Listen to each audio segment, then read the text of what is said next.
everybody, and welcome to the Ferret and Gibbon podcast.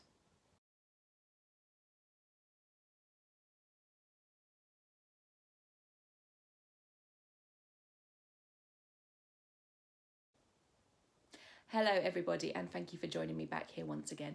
My name is Claire. You can also find me on other parts of the internet as Ferret and Gibbon, particularly on Instagram, or I'm also known as Merryalk on Ravelry and on Twitter. Thank you very much for joining me. It's lovely to have you back again. I'm just going to dig straight into some bit of crafty chat, bit of life chat. Yeah, that's about it. So the first thing I want to share with you today is some finished objects. I've actually got some, like the first finished objects in about 4 months. So the first finished object that I want to share with you is this sweater that I'm wearing here. It is the Light Trails sweater by Suvi Simola. It's a beautiful pattern. I'll try and do my best to show you. The main detail is these beautiful cables that come down the shoulders and onto the sleeve, which I think are absolutely beautiful. So really pleased with those. They come down both sleeves in opposite ways, so they're mirror images of each other rather than being the same. I think that makes sense. This is just a cute little flamingo brooch that I bought Christmas last year. I think I might even have mentioned it at the time, because this is made in the Uncommon Thread Tough Sock yarn in the Tourmaline colourway, which is this beautiful grey. If I come a bit closer, you can see these lovely little tiny speckles of colour in it. So little bits of red and yellow and blue and green and a whole host of little rainbow colours in here. And I'm going to try and spin the camera around a bit so you can get a full body shot of this one. So this is the full body shot. It's, as I say, it's a relatively short sweater. I've got 3/4 length sleeves. It's got quite an open neckline, which I'm a big fan of. I don't like things too close to my throat, so I really appreciate the nice open neckline, and hey, you can always wear a shawl with it. I'm really pleased with it. It's designed as an oversized sweater because of size ranges. Let's come in again and talk through it. Back again. So because of the size range that the sweater pattern is available in, I've got slightly less positive ease than the pattern was recommended for, because I was knitting right at the very top end of the pattern sizing, which is a real shame. I would love to see more size inclusivity in knitting patterns. So this one was just works for me. But broadly speaking, I'm really pleased with it. So yeah, and it's a finished sweater. Which is also now my 3rd finished sweater and 4th finished garment of the year. So I started the year promising that I was going to at least knit a sweater by the end of the year. And so since then I've knit 1 cardigan and now 3 sweaters, and I have another one that I'm making really good progress on, but we'll come back to that one in a moment.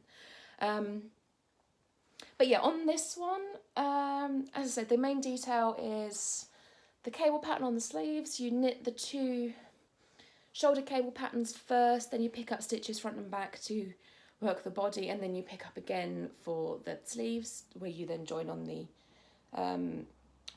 complete the rest of the cable. I really like some of the details on this sweater.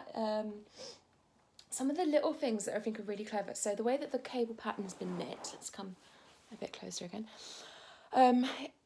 The cable is knit on a pearl background, and the main body of the sweater is knit, so not traditional stockinette stitch. But there's something about the way that, because that is knit down that way and then you pick up that way, that the 2 pieces, the pearl and the knit stitches, blend together really nicely, which I think works really well. So I think that's a really effective bit of design work there.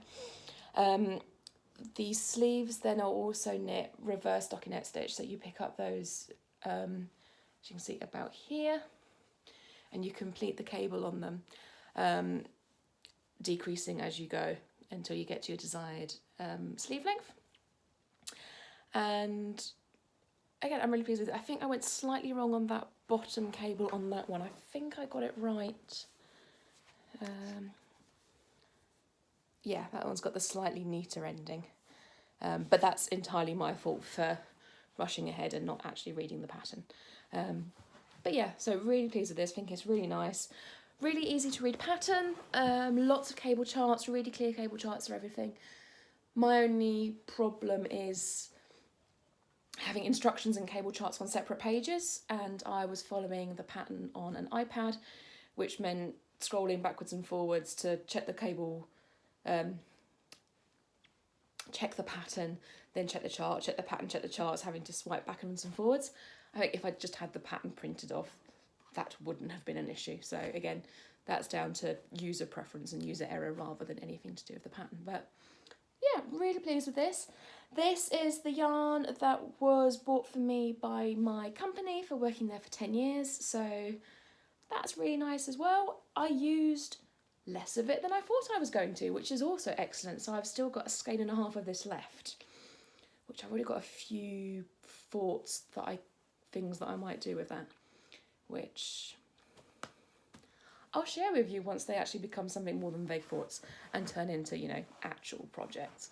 But yeah, that's first finished object, and I'm super, super pleased with it. My second finished object, because I have 2 this month, which is, again, super exciting for me at the moment, is a pair of socks. I finished my first pair of socks for me, and I'm really pleased with them. And I'm wearing them at the moment, so this could be fun. Let's see what we can do here. Rainbow socks! Yeah! Sorry, they're a bit dirty because I've been wearing them all week. Let me see if I can get you a better picture of those. 1 second. So these are my rainbow socks, which I'm really pleased with. This is made out of West Yorkshire Spinners 4-ply self-striping yarn in the Rum Paradise colourway. The pattern that I used for these was the Trusty Socks pattern by Tanis Lavelli. As you can probably see, they're slightly too big for me. I'm still trying to work out what my perfect sock sizing is. But, you know, seeing as it's literally the first pair of socks I've made for myself, I'm still really pleased with them. They're really comfy. They fit, even if they're too big, but I'd rather they were too big than too small. Yeah, so socks, very pleased. What I did find with knitting the socks was I started knitting the magic loop.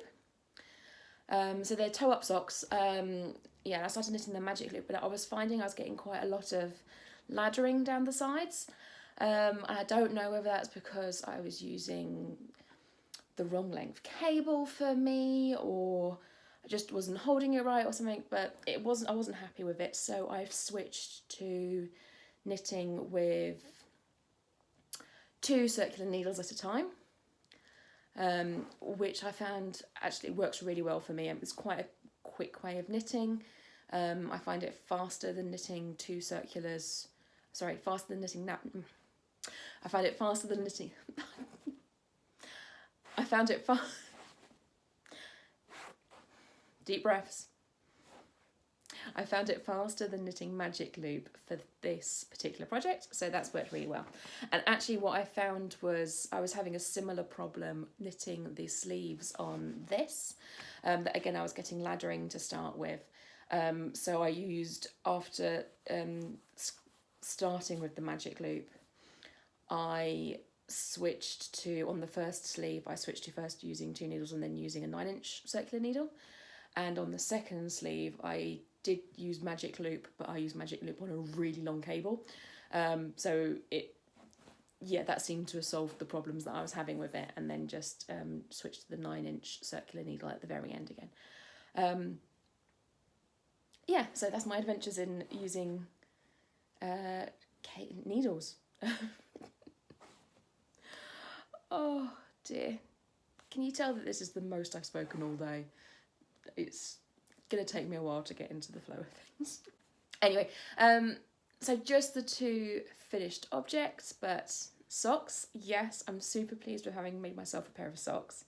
And I think I mentioned this last time, but socks are literally the reason why I started knitting in the first place, because a friend's mum, all the words struggling today. Can't even say struggling. Oh, sorry. So a friend's mum always used to knit socks, and I just thought they were the coolest thing. So I'm really pleased to have finally got around to making myself a pair of socks. And because I actually got through these quite quickly, I was really pleased with them. I've immediately cast on another pair. So 1 second. So pair number 2 that I'm knitting are these ones, of which I have already mostly completed sock 1, and I have started sock 2. Now with these, the intention was to follow the Spiceman sock pattern, which is, again, it's a toe-up sock pattern. The first ones were just used a short row heel. So basically my idea is to try various different sock construction methods so I could work out which ones work best for my foot shape. So the intention with these was to use the Spiceman sock pattern, which is toe up, but it's got a bit of a sort of elongated gusset flap thing going on, some shaping. I thought apparently it gives a really good fitting sock, is what I've heard from the reviews, so I thought I would try that. Trouble was, I was knitting this on a train and didn't have the pattern, or wasn't looking at the pattern, and just kept knitting and had gone way past the point where I was supposed to have changed what I was doing. So I just kept going at that point. And I've decided I'm going to do these as afterthought heels. So again, it's a different sock methodology. So sock construction methodology. So I'm going to try this and see how this works. So as I said, one sock is half done, just minus the heel. The other sock is still got a way to go. Only just completed the toe and a couple of inches of the foot. Socks are proving to be excellent commute knitting. Also, they're so portable. It's just round and round and round, no thinking required. Excellent, really enjoying those as a very portable pattern. These have been knit out of, let's find the ball band. These are Regia Perfect socks. So the idea is that on the one ball of yarn you can make 2 matching socks. Now, they're obviously, the way that they've planned it is, the way that they've intended it is that you do this as a top-down project, so that the coloured section, which I've just dropped on the floor, the little stripy coloured section goes around the rib, and then here where this big fat section is, that would then become your toe. However, if you look at the picture of how they've done it, even with the using their fat section as a toe, you still get some thin, thick banding. So it doesn't actually resolve the problem of breaking up the banding. So I'm just working on the theory that the two are going to match. They're just going to look a bit weird. The bit that looks the weirdest is going to be in my boots when I'm wearing them anyway. So I think if I were using the Perfect yarn again, I would do top down. In fact, I have some more Perfect yarn. I will do those top down on yet another sock pattern, and we'll see how that goes. But for the time being, I'm really not that fussed about how that works. So I will be picking up somewhere around here, and I've still got some red yarn left, this red, left from the end of the first half of the ball, and we'll have some from the end of the second half of the ball that I can do the heel with, and we'll see how that goes. Yeah, so it's a half object, well, maybe 3/4 half object, but yay, more socks. Really pleased with that, and have already ordered some more sock yarn, because I never do things by half, quite frankly, just doesn't happen. The Regia Perfect balls, the idea is it's a sort of a normal ball, and it's a centre pull ball that you start from, but once I'd finished the first sock, it was getting a little bit tangled, so I've rewound the second half of the sock the second half of the ball for the second sock. So that's done. And I'm definitely not blaming this sock at all on the fact that I got on the wrong train home the other day, because I was thinking about doing that and I just got on the earlier train that pulled up to the platform and ended up at the wrong station and had to take 3 trains home rather than 1. Oh well, at least I had my knitting to keep me company. Even if it was possibly partly the knitting's fault that I wasn't paying attention to which train I got on in the first place. But never mind. Never mind. Anyway, what else have I been working on this month? So, where to start next? I have been doing some more on my crochet stripe blanket. So, and look at this, is the world's biggest blanket, or certainly has the potential to become the world's biggest blanket, because as I pointed out, let's see how this is compared to my wingspan. 1. So, yeah, it's double my wingspan. I'm happy with that. I'm quite enjoying it. So, let's see how much of this I can actually get in the screen. Have some pretty colours. Yeah, I've done, let's see, I have put a stitch marker on here somewhere to show where I got up to last time, but the problem with a blanket this big is you can't find where you put your stitch marker if you didn't put it in a sensible place.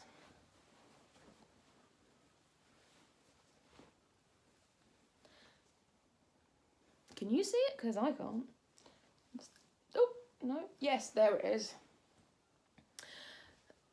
Here, this is where I was up to last time, so I've done another that much since the last time I showed this to you. Again, I've acknowledged the fact and accepted that this is going to be going on for a long time.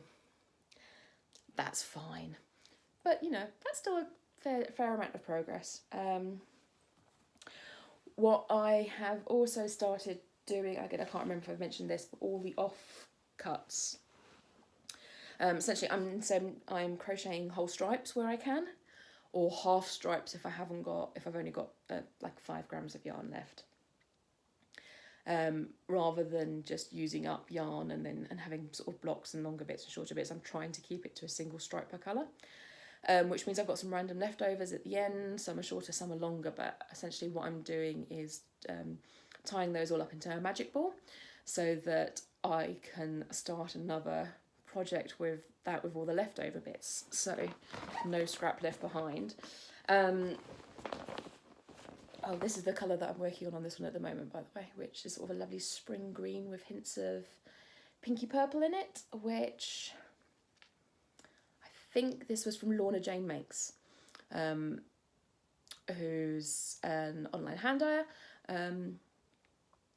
Yeah, I'm pretty sure that was from her, but I'm not keeping track of where all the minis and things are coming from, so I've got a few to show you, but I haven't many more that just go straight in the blanket, and I'm not putting them on the Ravelry stash page or anything like that. Yeah, so the magic ball, my intention is to use that afterwards to make a cowl with all the leftovers. And yeah, I'll share that with you once I've got it started, which I've got I think I need about 100 grams of leftovers. I've got about 40 grams of leftover bits so far, so there's still quite a little way to go, but once I've got a few more feet into the blanket, I should have enough of that and then be able to match it up with something else to make the cowl that I've got in mind. So I'm quite looking forward to that as a great stash busting project of literally nothing going to waste, because even the tiny little bits that I cut off once I've sewn ends in, they're going into my ends jar, which at some point in the future I am going to turn into new yarn, because I have plans for that too. Yes, no waste here, none at all. We shall have zero waste crafting. Mostly zero waste crafting. We're aiming for 0. Anyway, the other project that I have been working on is down here, is my Withies shawl, which I realise I've been working on now for months and months and months, actually. When did I start that? August last year. So this has been on the needles for over a year. But it's growing. Again, where was I last time? I've done over a pattern repeat since I last showed you. So where am I? My little sheep. Yeah, so I've done 2 pattern repeats. Yeah, about just over 2 pattern repeats since I last showed it to you. I love this pattern. I love this yarn.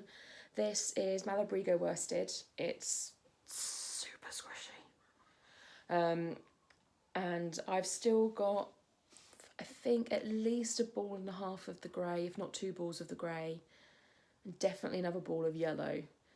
So I'm just going to keep going until I run out of yarn and have a massive cuddly shawl thing for particularly thinking of commuting in the winter, actually, because the trains can get really cold, but I hate wearing a coat.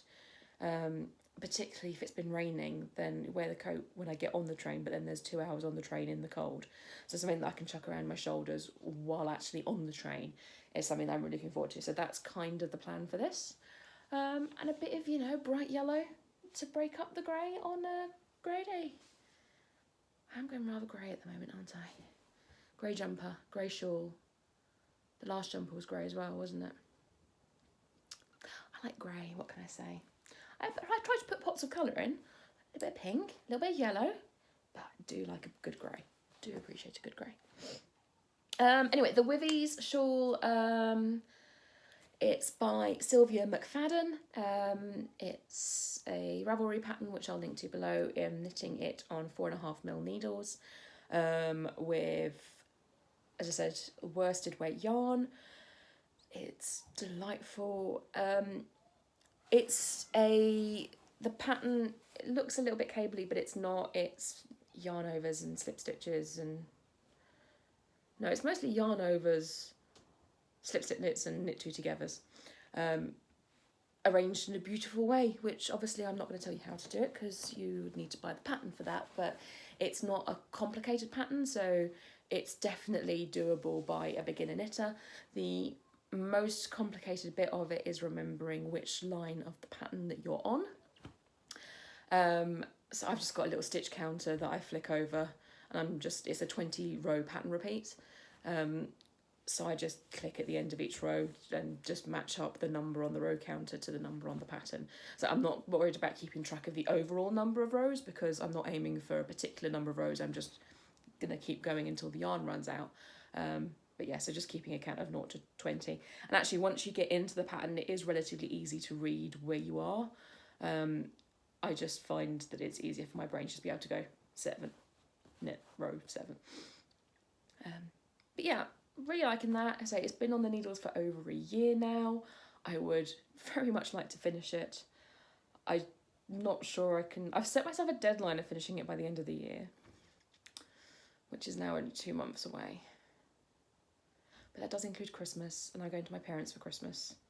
So I should be able to get some good knitting time in then if I don't get any round to finishing it off before then. So fingers crossed on that one.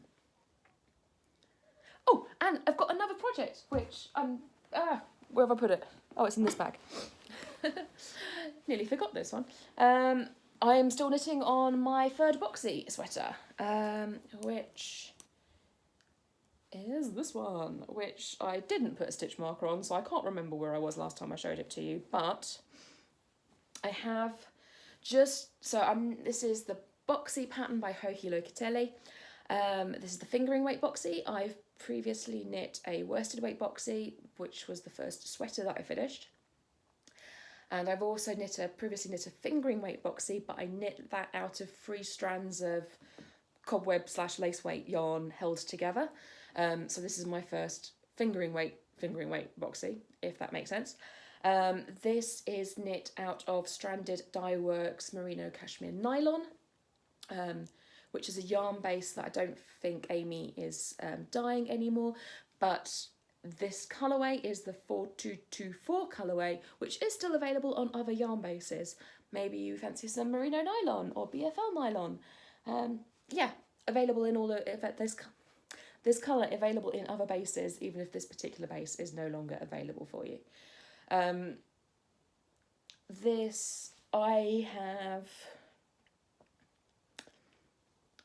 This one's been going on for a while as well. So I think I started this at roughly the same time I started the light trails.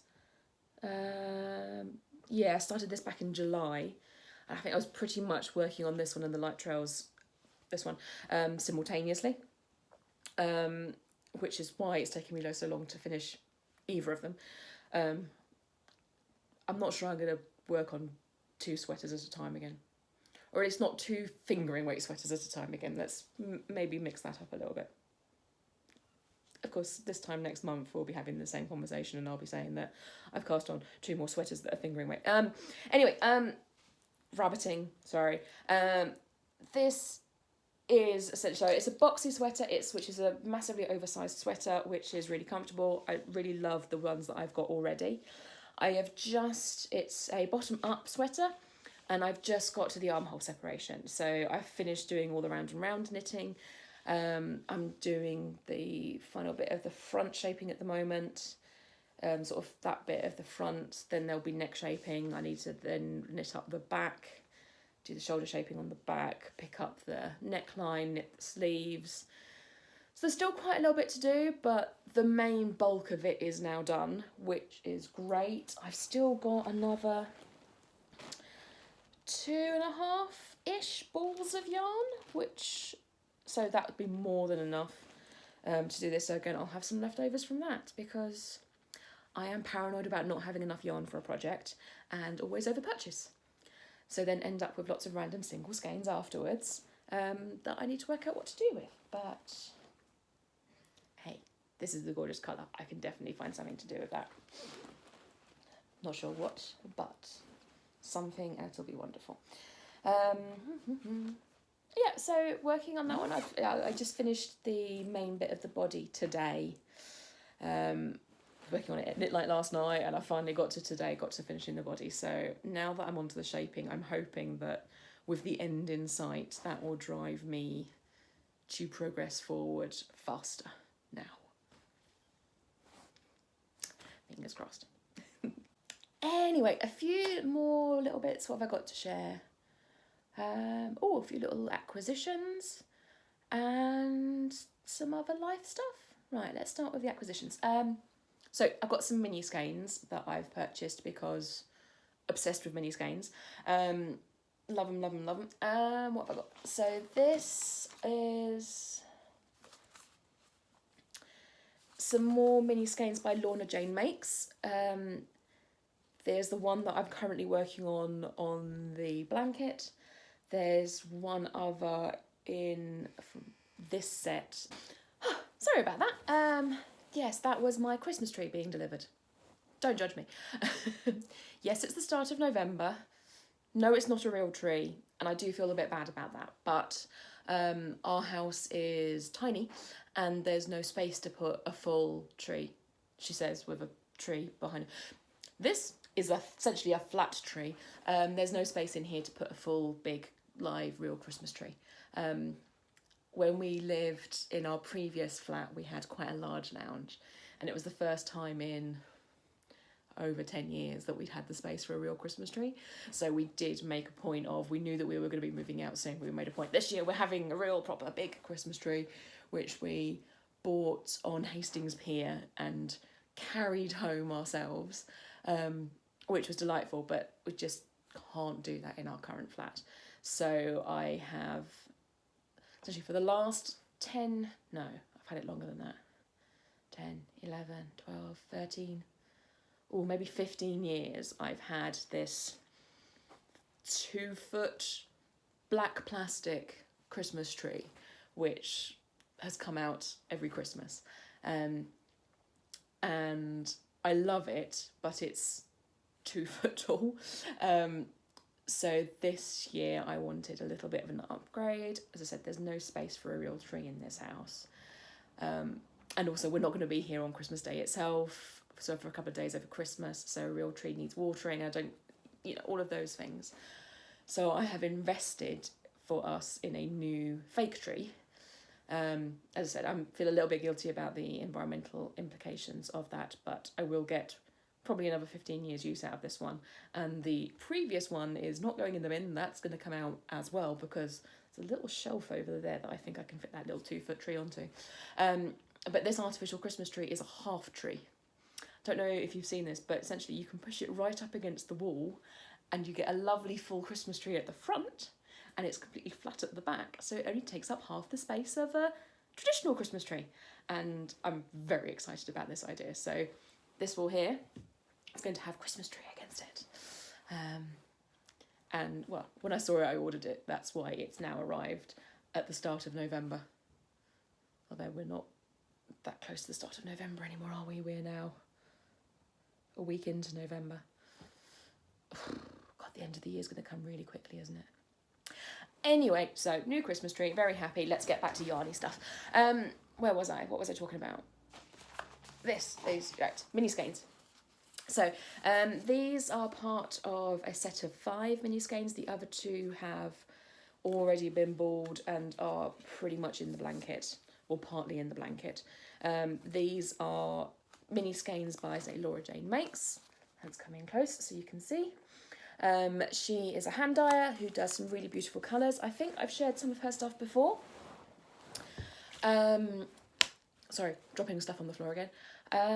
Yeah, the last Christmas I made a grey and yellow brioche shawl, and the yellow colourway, the sort of the yellow blacky grey colourway that was in that was by Lorna Jane Makes as well.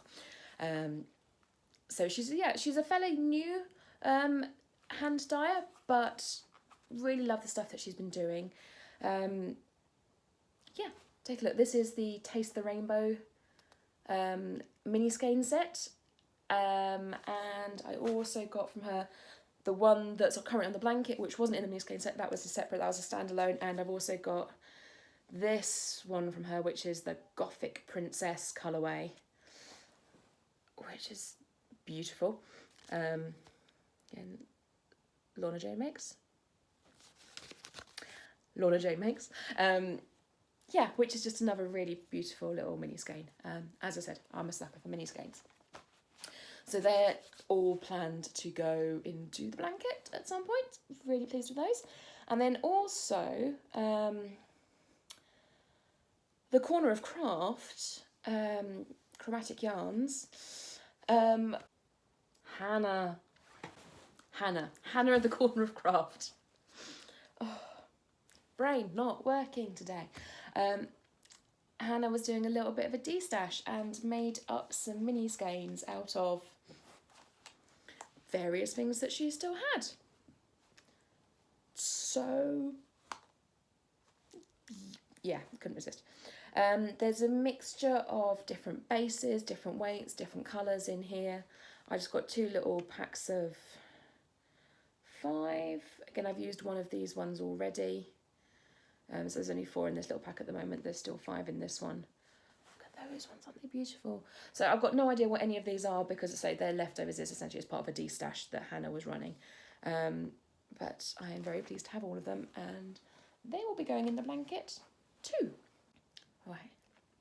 Last yarny things to share. So I went last weekend. What day is it? What's going on? I think it was last weekend. Probably last weekend. Maybe the weekend before. No idea. I think it was last weekend. Not that it matters a great deal. I went to the East Sussex Hand Dyers, Weavers and Spinners Guild exhibition thing. Possibly those words in a similar order, possibly not that order, but yeah. Weavers, Spinners and Dyers. I can see a label with it just in front of me. I could have just read that. The East Sussex Guild of Weavers, Spinners and Dyers had an exhibition in Lewes, which is a town not that far away from here. I went with Leslie, who is from the Not Quite Enough Yarn podcast. We went over together to have a bit of a nosy, really, because we had been out at a drumming event. For anyone new, Leslie and I are both part of a local drumming group. We've been out at a drumming event during the summer, and they had a bit of a village fair thing going on, and there were some spinners at the fair, sitting there with their different spinning machines, and they happened to mention this exhibition in passing and mentioned, oh, people will be selling second-hand wheels there. So we penciled that in the diary way back in the summer, made a point of going over. We sort of knew there was going to be an exhibition of guild members' works, and we'd been told there'd be some second-hand equipment to have a look at, so we thought we'd give it a go. Actually, there was quite a big marketplace going on as well, so which was lovely, which we weren't really expecting. So there weren't hundreds of stalls, but there was 10, 15 stalls, maybe, different makers and sellers, various different yarn suppliers. What else? There was a gentleman who processes fleeces for people. There were lots of weavers exhibiting there. So there was the actual Dyeworks exhibition there. There were demonstrations being given. So it was really good.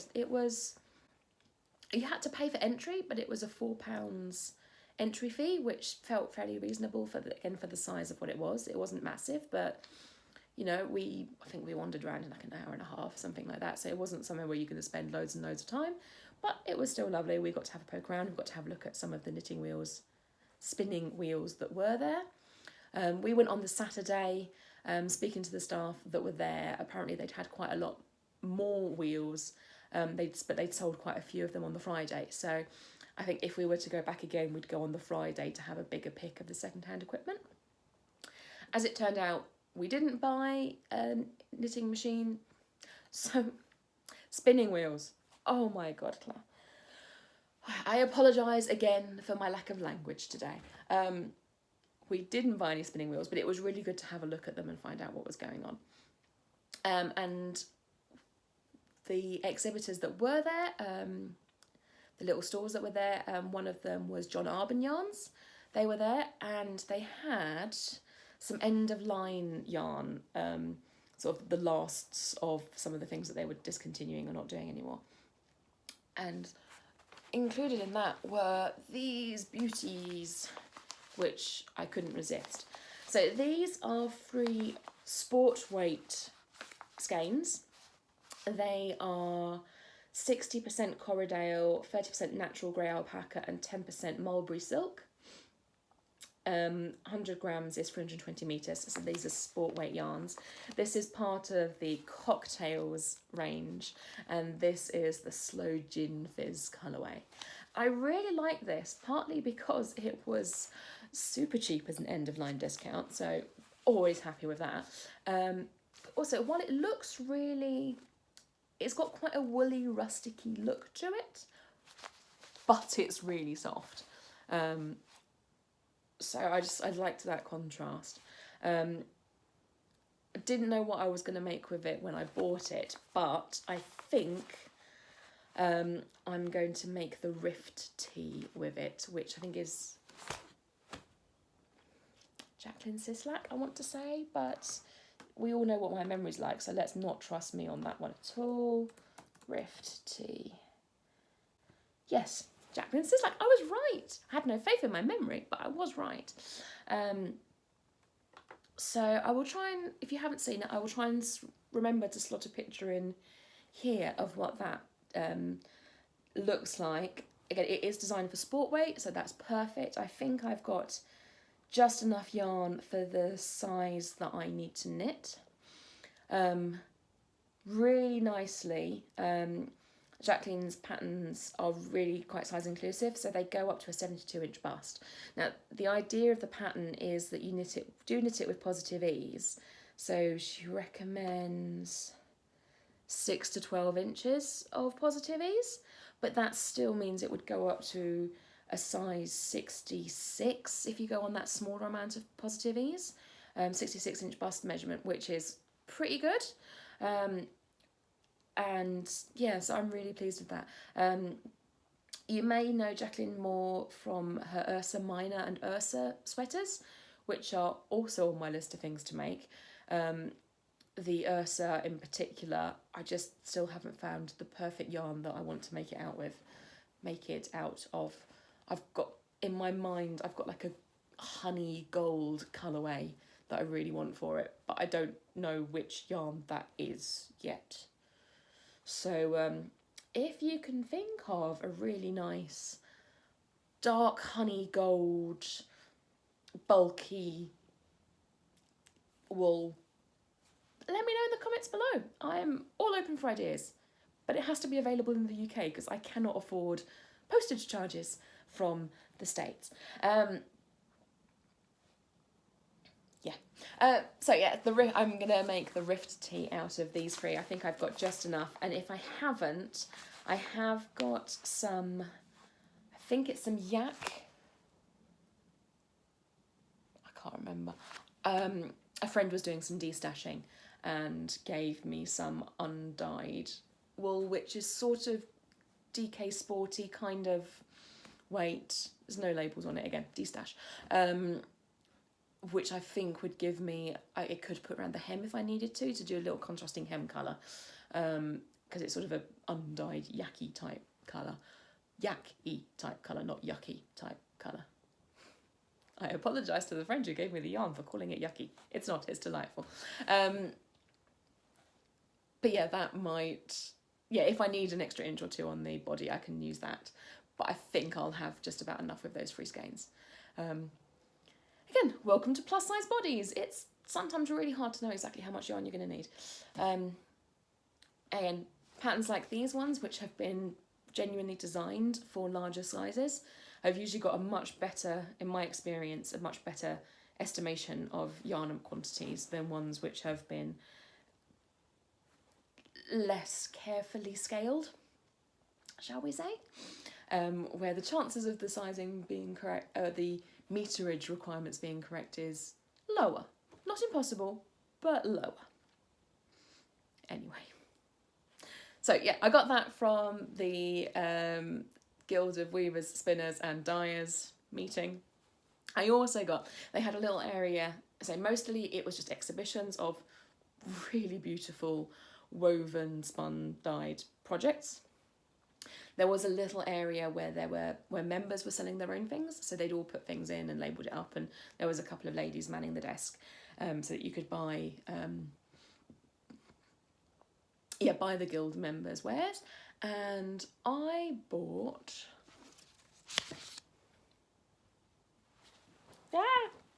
dropping things on the floor again. This is becoming my calling card, isn't it? I bought these two little leaping hares because I think they're really cute, and I love the idea of knitted toys, but I just don't have the patience. It's not going to happen. These are made out of hand-spun Shetland little leaping hares, made by Trisha Bender of the Guild of Weavers, Spinners and Dyers, the East Sussex Guild of Weavers, Spinners and Dyers. Thank you very much, Trisha. I really like these. These are going to go on my tree in the spring. Little leaping hares. So, yeah, very pleased with that. By the way, tree, it's full autumn now. We're into red leaves. I've switched my fairy lights over to autumn colours. My green man, which you can just about see on the wall up there, is also the autumn green man now. I love a season. I mean, I was a bit late shifting over to autumn stuff, so it's not going to be long before I start shifting to winter, but I will appreciate it and enjoy it while it is here. Throughout November, I've got my autumn tree. I think that's all the yarny stuff I wanted to share with you. There were a couple of other things that I wanted to mention, non-yarny related, so if you're not interested in non-yarny things, see ya! If you are happy to stick around, just a couple of little things that I wanted to talk about. One is, I am super excited because I've managed to get tickets to see Knit Cave next year. Knit Cave has been on my list of things I really, really, really want to go and see for quite a while now. So when we found out that there were tickets going on sale. We made a point of saying, sod it, we'll work out how to pay for it later, but let's get some tickets. So we've bought tickets to go see Nick Cave next year in Cardiff. He is actually doing a couple of dates that are closer to home to us, in London, but we've opted to go to the Cardiff date, which is in Wales, if you don't know, which is technically a different country, but also technically part of the same.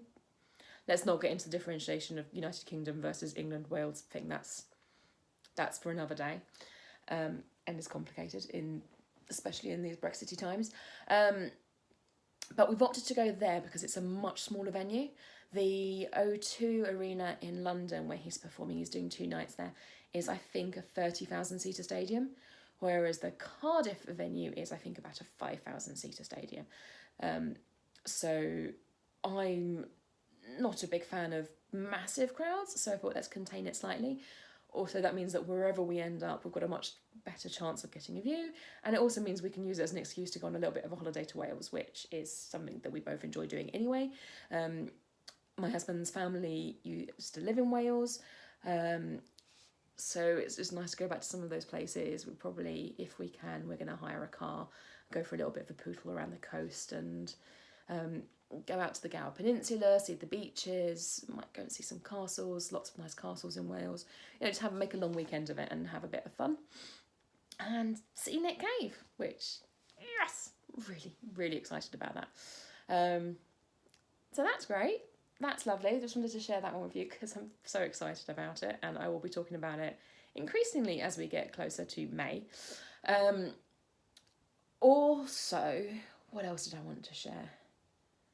Some book recommendations, which are not things that I've done before, but these are 2 that I've really enjoyed recently, and I wanted to share that. So the first one is called Happy Fat, and it's by Sophie Hagen, and I've just started passing this around my knit night group, and it's about how it's okay to be fat and it's okay to take up space in a world that hates fat people. It's written by Sophie Hagen, who is she's a comedian from Denmark. I apologise if I have picked the wrong Scandinavian country. Pretty sure it's Denmark. I hope. But she's lived in the UK for 7-8 years now. And I'm a big fan of her comedy. Generally, she does a lot of podcasts that I really like. She does one podcast called Made of Human, where she interviews frequently people who are either identify as queer or are fat activists or are generally other interesting people that come at things from like a social activism perspective, or comedians with just interesting views. Generally people with broadly the kind of views that I'm interested in and agree with. But it's really interesting. It's just a conversation between 2 people where they sort of find out a little bit about each other and what's been going on in their lives, and then that leads to bigger conversations about the world. So I really recommend that podcast.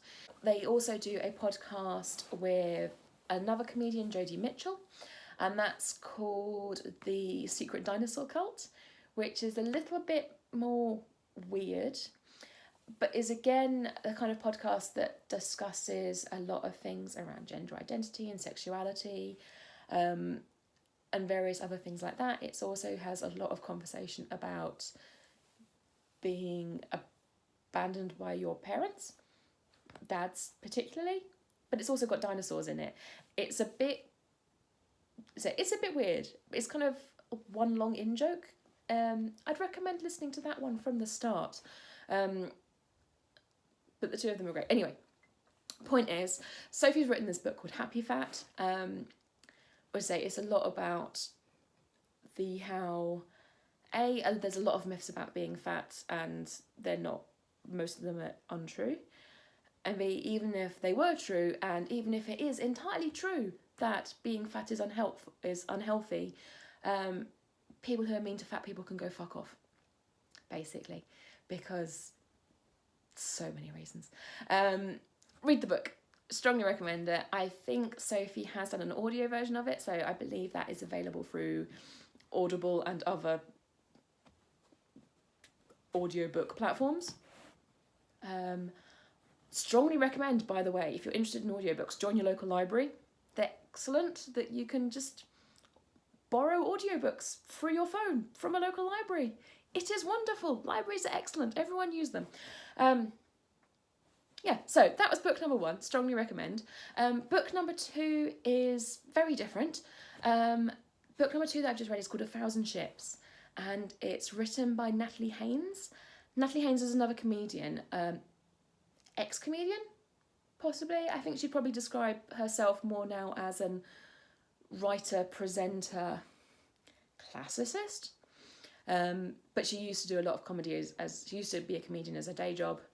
Now she appears on quite a lot of Radio 4 programmes. She wrote and starred in the Radio 4 series called Natalie Haynes Stands Up to the Classics, which I failed to get tickets to see the recording of at the most recent recording, which I am still bitter.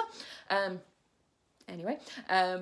so this book that she's recently written, it's not been out that long, I don't think. Again, it is available, it's a book, but it is also available as an audiobook if that's more your jam. So it's called 1,000 Ships, and it's about the Trojan War, but it's the story of the Trojan War as told through the story of the women. The women that get left behind, the women that get killed, the women that get captured, the women on the periphery of the story. What we hear so much about the men in the Trojan War, and we hear, apart from, Helen, we don't hear much about the stories from the rest of the women. And so she's written this wonderful story looking at all these different women characters that are involved in the Trojan Wars, some of which she's managed to find from various different sources, some of it she's had to create herself, but it forms this beautiful story following the story of the women of the Trojan War. And I absolutely loved it, and I would strongly recommend it if you are vaguely interested in stories of women, stories of ancient Greek heroes, myths, fables, legends, gods, fights, wars, all of that. It's got it all in. And a snarky muse, and yeah, it's fantastic. Really enjoyed that. Again, I will link to all of these in the notes below. Yeah, just wanted to share that because they were 2 things that I've really enjoyed recently and want to spread the love on those. Anyway, I think that's me done for today. I am going to now attempt to record this. I am now going to attempt to edit this because this is why I need to edit it. I might leave some of it in for amusement value. Thank you for joining me in my little corner of the internet. It's been lovely to have you here. I hope you've enjoyed yourselves. If you have any questions or comments, please leave them below. Or say follow me on Instagram as Ferret Gibbon, or I'm on Ravelry and Twitter as Merryalk. Again, links below and in the end card of this video. Thank you very much, and I hope to see